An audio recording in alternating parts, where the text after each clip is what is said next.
हरिद्वार के मनसा देवी मंदिर में भगदड़ की घटना के बाद मुख्यमंत्री पुष्कर सिंह धामी ने मामले की मजिस्ट्रेट जांच के आदेश दिए हैं। यह घटना दर्शन के दौरान हुई, जिसमें कई श्रद्धालु घायल हुए।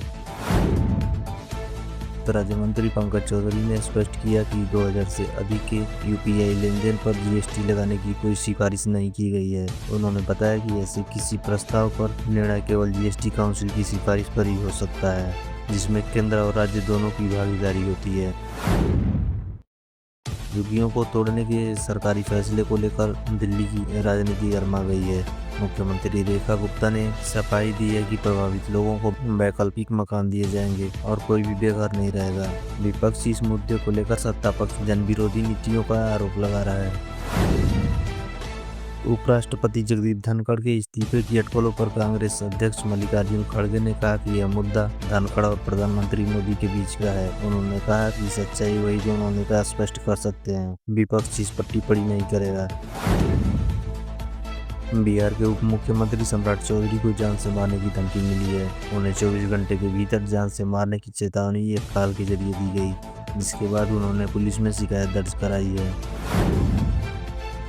अमेरिका में एक बड़ा विमान हादसा उस समय टल गया जब टेक ऑफ से पहले विमान का लैंडिंग गियर में आग लग गया। उस समय विमान में 179 यात्री सवार थे। फायर टीम ने तुरंत आग पर काबू पाया, जिससे बड़ा हादसा टल गया और सभी यात्री सुरक्षित निकाले गए।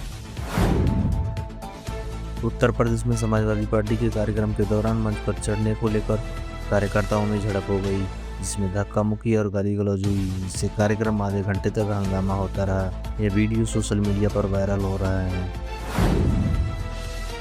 यूपी के परिवहन मंत्री दयाशंकर सिंह ने समाजवादी पार्टी पर निशाना साधते हुए कहा, पार्टी सिर्फ पीडीए की बात करती है, लेकिन उसकी विचारधारा जमीन से पूरी तरह कटी हुई है। उन्होंने कहा कि प्रदेश की जनता अब असली मुद्दों की तरफ ध्यान दे रही है। लखीमपुर खीरी में घर के बाहर सो रहे 6 साल के बच्चे को तेंदुआ उठाकर ले गया। लाश पास के खेत में मिली। इस घटना से इलाके में दहशत फैल गई और वन विभाग ने अलर्ट जारी किया है। पूर्वांचल विद्युत निगम लिमिटेड में लापरवाही के चलते एक सुपरिटेंडेंट इंजीनियर को सस्पेंड कर दिया गया है। बिजली उपभोक्ताओं की शिकायत पर कार्रवाई करते हुए यह निर्णय लिया गया, जिसमें बिलिंग गड़बड़ी और लचर सेवा प्रमुख कारण माने जा रहे हैं।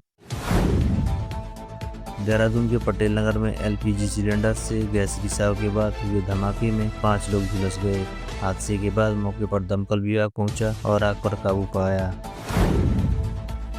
बिहार के मुख्यमंत्री नीतीश कुमार ने राज्य सफाई कर्मचारी आयोग के गठन की घोषणा की है।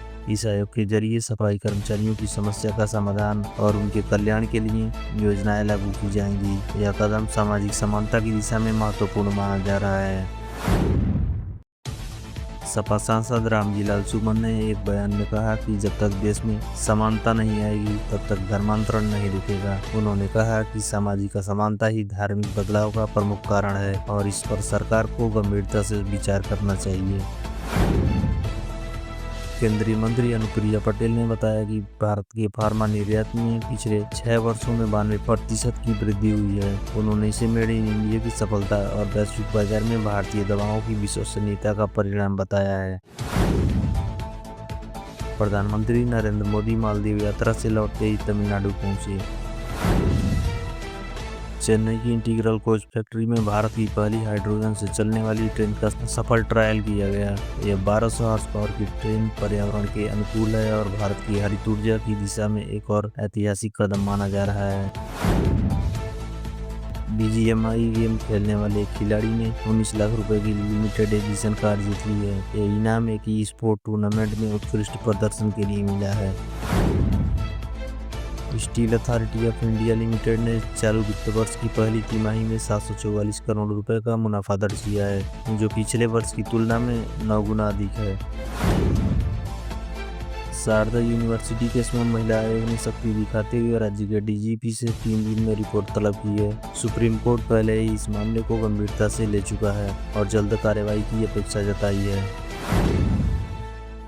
आंध्र प्रदेश में एक हादसे में 2 डीएसपी अधिकारियों की मौत हो गई। उनकी कार डिवाइडर से बचने की कोशिश में ट्रक से टकरा गई, जिससे 2 अन्य गंभीर रूप से घायल हो गए। अधिकारी एक केस के सिलसिले में हैदराबाद जा रहे थे।